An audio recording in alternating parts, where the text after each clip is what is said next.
सुनेची सहनशक्ती भाग 4. केतकीचं मोठं सत्य. दारात उभे असलेले ॲडव्होकेट देशमुख हातात फाईल घेऊन शांतपणे म्हणाले, केतकीताई इथेच राहतात ना? समीरने होकारार्थी मान हलवली. हो, या आत. हॉलमध्ये बसलेल्या सगळ्यांच्या नजरा त्या फाईलकडे गेल्या होत्या. केतकीला काहीच समजत नव्हतं. मला का भेटायचं आहे? तिने आश्चर्याने विचारलं. देशमुख हसले. तुमच्या वडिलांनी काही वर्षांपूर्वी माझ्याकडे काही कागदपत्र सुरक्षित ठेवली होती. ती आज तुम्हाला देण्याची वेळ आली आहे. शैलजा आणि राधा एकमेकींकडे पाहू लागल्या. त्यांच्या मनात एकच विचार सुरू होता. केतकीच्या वडिलांकडे एवढी महत्वाची कागदपत्र. देशमुखांनी फाईल उघडली. तुमच्या वडिलांनी त्यांच्या नावावर असलेली गावाजवळची जमीन अनेक वर्षांपूर्वी घेतली होती.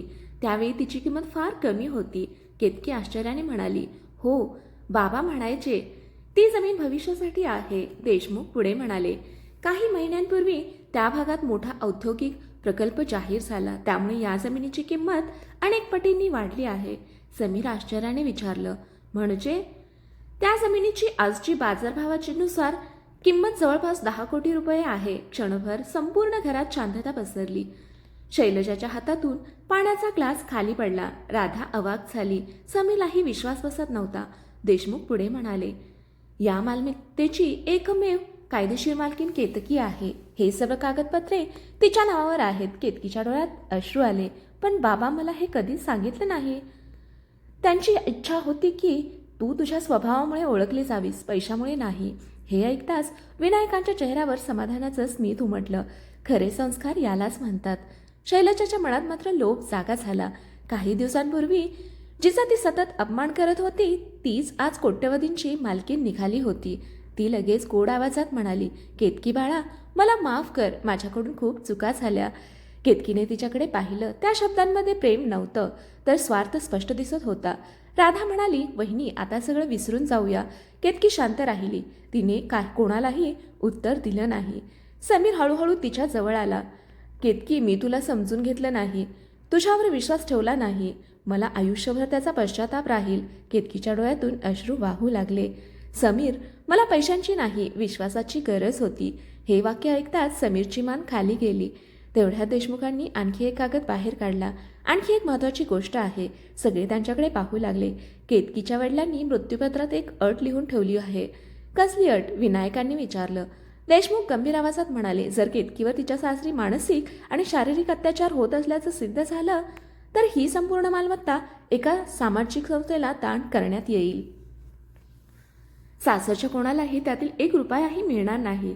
हे ऐकताच शैलजा आणि राधाच्या चेहऱ्यावरील रंग उडाला. त्यांना त्यांच्या प्रत्येक चुकीची आठवण होऊ लागली. केतकीने शांतपणे फाईल हातात घेतली. ती म्हणाली, माझ्यासाठी ही संपत्ती महत्त्वाची नाही, पण बाबांनी माझ्यावर ठेवलेला विश्वास माझ्यासाठी सर्वात मोठी संपत्ती आहे. विनायकांच्या डोळ्यात अभिमान दाटून आला. समीरच्या डोळ्यात पश्चाताप होता आणि शैलजाला पहिल्यांदाच जाणवलं, जिचा तिने कायम अपमान केला तीच या घरातील सर्वात श्रीमंत नव्हे तर सर्वात मोठ्या मनाची व्यक्ती होती. पण कथा इथे संपणार नव्हती, कारण केतकी आता एक असा निर्णय घेणार होती ज्यामुळे संपूर्ण घराचं भविष्य कायमचं बदलून जाणार होतं. केतकीचा निर्णय. केतकीच्या नावावर 10 कोटींची मालमत्ता असल्याचं समजल्यानंतर घरातील वातावरण पूर्णपणे बदललं होतं. कालपर्यंत तिच्याकडे तुच्छतेने पाहणारे आज तिच्याशी गोड बोलत होते. शैलजा सकाळी उठताच म्हणाली, केतकी बाळा, स्वयंपाक करू नकोस, मी करते. केतकीने आश्चर्याने तिच्याकडे पाहिलं. ही तीच शैलजा होती का जी तापातही तिला कामाला लावत होती? राधाही तिच्या मागे फिरत होती. वहिनी, मी तुमची खोली आवरते. समीर शांतपणे हे सगळं पाहत होता. त्याला समजत होतं, हा बदल प्रेमामुळे नव्हता तर पैशांमुळे होता. 2 दिवसांनी शैलजांनी सगळ्यांना हॉलमध्ये बोलावलं. माझ्याकडे एक महत्त्वाचा प्रस्ताव आहे. सगळे बसले.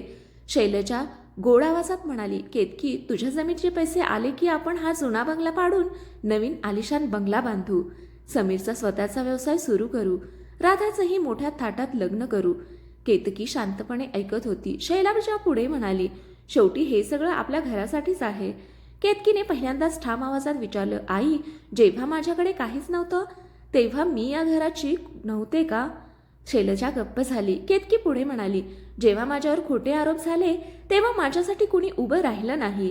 मी तापात बेशुद्ध पडले तेव्हा माझी काळजी कुणी घेतली नाही. माझ्या स्वाभिमानावर वार झाले तेव्हा माझे अश्रू कोणाला दिसले नाहीत. आज अचानक मी या घरासाठी महत्वाची कशी झाले? तिचा प्रत्येक शब्द शैलजाच्या मनावर घाव घालत होता. समीर उठला. तो केतकीसमोर येऊन म्हणाला, तू जे बोलते आहेस ते 100% खरं आहे. मी नवरा असूनही तुझ्या पाठीशी उभा राहिलो नाही. माझी चूक कधीच भरून निघणार नाही. तो तिच्यासमोर हात जोडत म्हणाला, मला माफ कर. हॉलमध्ये शांतता पसरली. पहिल्यांदाच समीरने सर्वांसमोर स्वतःची चूक मान्य केली होती. राधाही रडत म्हणाली, वहिनी, माझ्या मत्सरामुळे मी तुमचं आयुष्य उद्ध्वस्त केलं. तुम्ही मला शिक्षा द्या. केतकी तिच्या जवळ गेली. शिक्षा न्यायालय देतं, माणुसकी माफी देते. हे ऐकताच तिच्या गळ्यात पडून रडू लागली राधा. आता सगळ्यांच्या नजरा शैलजाकडे होत्या. ती काही क्षण शांत बसली, मग हळूहळू उठली. तिचे डोळे पाणावले होते. ती केतकी समोर आली आणि अचानक तिच्या पायांवर बसली. बाळा, मला माफ कर. हे पाहून सगळे स्तब्ध झाले. मी तुला सून नाही, नोकराने समजलं. तुझ्या प्रत्येक अश्रूला मी जबाबदार आहे. तुझ्या मनावर जे घाव केले आहेत ते भरून निघतील की नाही मला माहीत नाही, पण उरलेलं आयुष्य मी तुझी आई बनून जगण्याचा प्रयत्न करेन. केतकी घाबरून तिला उठवत म्हणाली, आई, असं करू नका. दोघींच्याही डोळ्यात अश्रू होते. विनायक शांतपणे म्हणाले, आज या घरात पहिल्यांदाच अहंकार हरला आणि माणुसकी जिंकली. तेवढ्यात केतकीने देशमुखांनी दिलेली फाईल टेबलवर ठेवली. ती म्हणाली, मला माझा निर्णय सांगायचा आहे. सगळे तिच्याकडे पाहू लागले. या मालमत्तेतील अर्धे पैसे मी गरीब आणि गरजू मुलींच्या शिक्षणासाठी देणार आहे. उरलेल्या पैशात मी माझ्या आईबाबांच्या नावाने एक महिला आधार केंद्र सुरू करणार आहे. ज्या महिलांवर अन्याय होतो, ज्यांना घरातून हाकललं जातं, ज्यांना आधार नसतो, त्यांच्यासाठी हे केंद्र कायमचं उघडं असेल. हे ऐकताच विनायकांच्या डोळ्यात अभिमान दाटून आला. समीरच्या डोळ्यात पुन्हा अश्रू आले. शैलजा आणि राधाची मान लाजेने खाली गेली. जिच्यावर त्यांनी अन्याय केला तीच आज दुसऱ्यांच्या आयुष्यात प्रकाश आणण्याचा निर्णय घेत होती. पण नियतीने अजून एक परीक्षा बाकी ठेवली होती. त्याचवेळी देशमुखांचा मोबाईल वाजला. फोन ठेवताच त्यांच्या चेहऱ्यावर गंभीर भाव आले. केतकीजी, एक वाईट बातमी आहे. काय झालं? तुमच्या जमिनीवर काही लोकांनी बनावट कागदपत्र तयार करून बेकायदेशीर ताबा मिळवण्याचा प्रयत्न सुरू केला आहे. क्षणभर सगळे हादरले. केतकीच्या आयुष्यातील संघर्ष संपत आला असं वाटत असतानाच एक नवीन आणि अधिक धोकादायक लढाई तिच्या समोर उभी राहिली होती. जमिनीसाठीचा कट. देशमुखांच्या तोंडून ती बातमी ऐकताच हॉलमध्ये शांतता पसरली. म्हणजे माझ्या बाबांच्या जमिनीवर कोणीतरी बेकायदेशीर ताबा मिळवण्याचा प्रयत्न करत आहे? केतकीने चिंताग्रस्त स्वरात विचारलं. हो, देशमुख गंभीरपणे म्हणाले, आणि हा साधा वाद नाही. बनावट कागदपत्र तयार करून जमीन हडप करण्याचा प्रयत्न सुरू आहे. समीर लगेच पुढे आला. देशमुख सर, आपण लगेच त्या गावात जाऊ. जे काही करायचं असेल ते करू. पहिल्यांदाच केतकीने समीरच्या आवाजात तिच्यासाठी उभं राहण्याची तयारी पाहिली. दुसऱ्या दिवशी सकाळी केतकी, समीर, विनायक आणि देशमुख गावाकडे निघाले. अनेक वर्षांनी केतकी तिच्या बाबांनी जपलेल्या त्या जमिनीवर पाऊल ठेवत होती. तिने मातीचं एक मूठभर भाग हातात घेतला. तिच्या डोळ्यात अश्रू आले. बाबा, तुमची अमानत मी कोणाच्याही हातात जाऊ देणार नाही. तेवढ्यात काही गाड्या धुळीचा लोट उडवत तिथे आल्या. त्यातून 4-5 माणसं खाली उतरली. त्यांच्यातला एक जाडजूड माणूस पुढे आला. ही जमीन आता आमची आहे. देशमुख म्हणाले, तुमच्याकडे मालकीचे कागद आहेत का? तो हसला. आहेत, आणि कोर्टातही आम्ही ते दाखवणार. देशमुखांनी त्याचे कागद पाहिले. एका नजरेतच ते म्हणाले, हे कागद बनावट आहेत. तो माणूस संतापला. जास्त शहाणपणा करू नका. समीर पुढे आला. ही जमीन माझ्या पत्नीची आहे. कुणीही बेकायदेशीर ताबा घेऊ शकत नाही. तो माणूस हसत म्हणाला, कालपर्यंत पत्नीवर विश्वास नव्हता आणि आज तिच्यासाठी लढतोयस? हे शब्द समीरच्या मनाला लागले. त्याने शांतपणे उत्तर दिलं, हो, मी चूक केली होती, पण आता माझ्या पत्नीवर अन्याय होऊ देणार नाही. केतकीने त्याच्याकडे पाहिलं. तिच्या मनात पहिल्यांदाच आशेचा किरण दिसला. तेवढ्यात त्या गुंडांनी जमिनीवर उभ्या असलेल्या कामगारांना पुढे बोलावलं. कंपाऊंडचं काम सुरू करा. कामगारांनी खांब उभे करायला सुरुवात केली. समीर त्यांना थांबवायला गेला. क्षणात दोन्ही बाजूंमध्ये ढकलाढकली सुरू झाली. केतकी घाबरून ओरडली, समीर! विनायक आणि देशमुख यांनी मध्ये पडून भांडण थांबवलं. देशमुखांनी लगेच पोलिसांना फोन केला. काही वेळात पोलीस घटनास्थळी पोहोचले. दोन्ही बाजूंची कागदपत्र तपासण्यात आली. पोलीस निरीक्षक म्हणाले, प्रकरण कोर्टात आहे. कोर्टाचा निकाल येईपर्यंत या जमिनीवर कुणीही बांधकाम करू शकत नाही. त्या गुंडांचा प्लॅन फसला. ते रागाने निघून गेले. पण जाताना त्यांच्या म्होरक्याने केतकीकडे पाहून धमकी दिली, आज वाचलीस, पण ही लढाई इथे संपलेली नाही. त्या रात्री केतकीच्या मनात भीती होती. समीर तिच्या जवळ आला. घाबरू नकोस, पण ते लोक खूप धोकादायक वाटतात. समीरने पहिल्यांदाच तिचा हात हातात घेतला. यावेळी तू एकटी नाहीस, मी प्रत्येक पावलावर तुझ्या सोबत आहे. केतकीच्या डोळ्यात अश्रू आले. ज्या शब्दांची ती अनेक दिवस वाट पाहत होती ते शब्द आज तिला ऐकायला मिळाले होते. दुसऱ्या दिवशी सकाळी देशमुखांचा पुन्हा फोन आला. त्यांचा आवाज चिंताग्रस्त होता. केतकीजी, मोठी अडचण झाली आहे. काय झालं? तुमच्या बाबांच्या मूळ मालकीची काही कागदपत्र, महत्वाची कागदपत्र कोर्टात सादर करण्याआधीच गायब झाली आहेत. हे ऐकताच केतकीच्या हातातून मोबाईल खाली पडला. हरवलेल्या कागदपत्रांचा शोध. केतकीच्या हातातून मोबाईल खाली पडला. कागदपत्र गायब झाली. समीरने तिला सावरलं. केतकी, धीर धर, आपण हार मानणार नाही. विनायकही पुढे आले. सत्य आपल्या बाजूला आहे, कागदपत्र सापडतील. पण केतकीच्या मनात एकच विचार सुरू होता, बाबांनी आयुष्यभर जपलेली अमानत मी वाचवू शकेन का? देशमुखांच्या ऑफिसमध्ये पोहोचल्यावर पोलिसांनी संपूर्ण तपास सुरू केला. कपाटाचं कुलूप तोडलं गेलं होतं. पण आश्चर्याची गोष्ट म्हणजे रोख रक्कम, इतर फाईल्स आणि मौल्यवान वस्तूंना कुणीही हात लावला नव्हता. फक्त केतकीच्या जमिनीची मूळ कागदपत्र असलेली फाईल गायब होती. पोलीस निरीक्षक म्हणाले, ही चोरी पैशांसाठी नाही, कोणीतरी मुद्दाम ही कागदपत्र घेऊन गेला आहे. देशमुखांनी कपाळावर हात मारला. मी आयुष्यभर हजारो कागदपत्र सांभाळली, पण अशी घटना पहिल्यांदाच घडली. समीर विचारात पडला. याचा अर्थ आपल्या प्रत्येक हालचालीवर कोणाची तरी नजर होती. विनायकांनी मान डोलावली. आणि त्या व्यक्तीला कागदपत्र नेमके कुठे ठेवली आहेत हेही माहीत होतं. तेवढ्यात पोलिसांना ऑफिसच्या मागच्या दरवाजाजवळ एक छोटासा तुटलेला चांदीचा कडा सापडला. तो एखाद्या पुरुषाच्या हातातील वाटत होता. पोलिसांनी तो पुरावा म्हणून जप्त केला. समीर म्हणाला, हा कदाचित चोराचाच असेल. पोलीस निरीक्षक उत्तरले, हो, आणि या जाग्यावरून आपण आरोपीपर्यंत पोहोचू. दुसरीकडे महेंद्र सावंत आपल्या फार्म हाऊसमध्ये बसून फोनवर बोलत होता. कागदपत्र सुरक्षित ठेवा, कोर्टाची तारीख येईपर्यंत कोणालाही संशय यायला नको.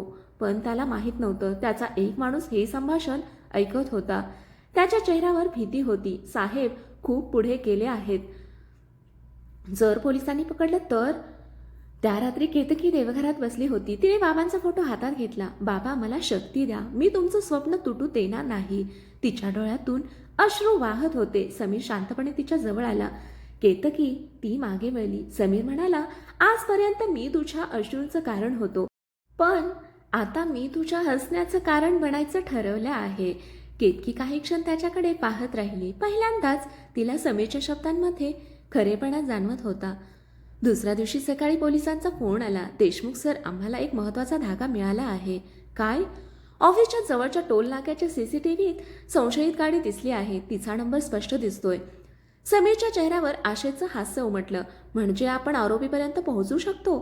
पण त्याच वेळी त्या संशयित गाडीचा मालक पोलिसांना कळाला. नाव ऐकताच देशमुख आणि समीर दोघेही स्तब्ध झाले, कारण ती गाडी घरातीलच एका ओळखीच्या व्यक्तीच्या नावावर नोंदणीकृत होती. घरातीलच गद्दार. टोल नाक्यावरील सीसीटीव्ही फुटेजमधून मिळालेल्या गाडीच्या नंबरमुळे तपासाला मोठे वळण मिळालं होतं. पोलीस निरीक्षकांनी काही मिनिटातच गाडीची माहिती काढली. ते गंभीर आवाजात म्हणाले, ही गाडी संदीप पाटील यांच्या नावावर नोंदणीकृत आहे. संदीप पाटील? समीरने आश्चर्याने विचारलं. देशमुख काही क्षण विचारात पडले. अरे, संदीप तर माझ्या ऑफिसमध्ये 5 वर्षापासून क्लर्क म्हणून काम करतो. हे ऐकताच सगळ्यांनाच मोठा धक्का बसला. म्हणजे घरातील नाही पण विश्वासातील माणूसच गद्दार निघाला. पोलिसांनी लगेच संदीपला चौकशीसाठी ताब्यात घेतलं. सुरुवातीला तो काहीच बोलत नव्हता.